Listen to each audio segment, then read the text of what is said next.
നിങ്ങളുടെ favourite shows ഇനി ഒരിക്കലും മിസ്സാവില്ല. ഇപ്പോൾ C5 കാണും നിങ്ങളുടെ ഫേവറേറ്റ് ഷോ തികച്ചും സൗജന്യമായി. ശാലിനി ജയിച്ചു അല്ലേ? പിന്നല്ലാതെ. ആ സുസ്മിതേ, പിന്നെ ഞാൻ അന്ന് തന്ന ₹1 നാണയമില്ലേ നിന്റെ വഴിച്ചെലവിന്? അതെ, അതങ്ങ് കളഞ്ഞേക്ക്. കാരണം എന്തായാലും ഇനി നിനക്കതിന്റെ ആവശ്യം വരില്ലല്ലോ. അല്ല, വേറെങ്ങോട്ടും പോകാനില്ലല്ലോ.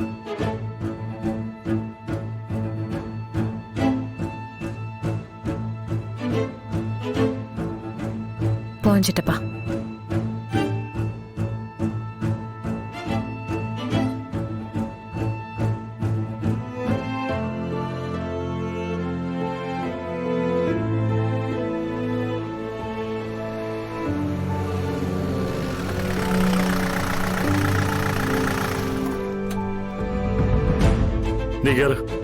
ചിറ്റപ്പ, എന്താ വേറെന്ത് ഞാൻ സഹിക്കും.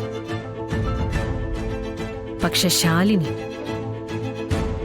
അവളാ എന്റെ ജീവിതം മുഴുവൻ തകർത്തത്.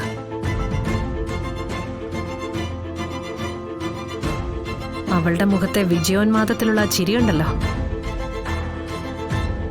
അത് മാത്രം എനിക്ക് താങ്ങാനാവില്ല.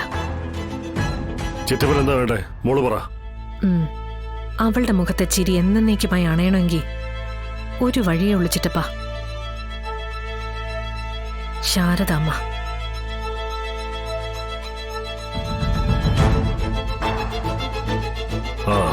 അത് ചിറ്റവൻ ഏറ്റു മോളെ. മോളെ വണ്ടി കയറ്, ഇവിടെ അകത്തോട്ട് കയറ്റ്.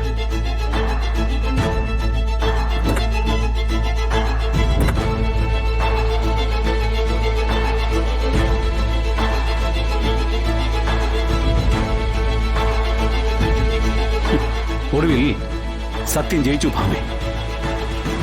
ഈ ലോകം അത്രയൊന്നും ഈലൊടഞ്ഞല്ലാന്ന് ഇപ്പോഴാണ് എനിക്ക് ബോധ്യപ്പെടുന്നതേ.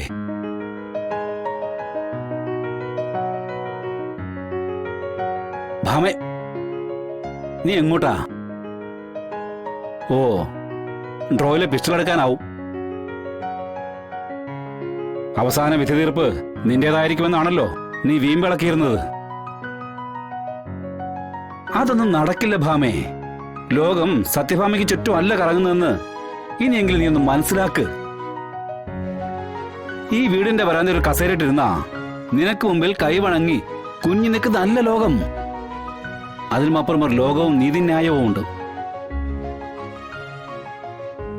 ഇവിടെ ഏത് ശിക്ഷാ നിയമത്തിന്റെ പേരിലാണ് നീ നീതി നിർവഹണം നടത്തുന്നതെന്ന് അമീർ അബ്ദുള്ള ചോദിച്ചപ്പോ എന്താ ഭാമേ നീ മറുപടി പറയാറുള്ളത്?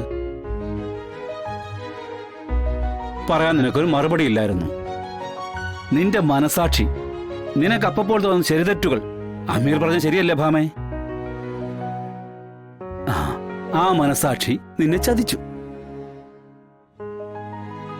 അതിന്റെ തെളിവാ പോലീസ് ജീപ്പിൽ ഇപ്പോ കാരാഗൃഹത്തിലേക്ക് പോയിക്കൊണ്ടിരിക്കുന്ന സുസ്മിത.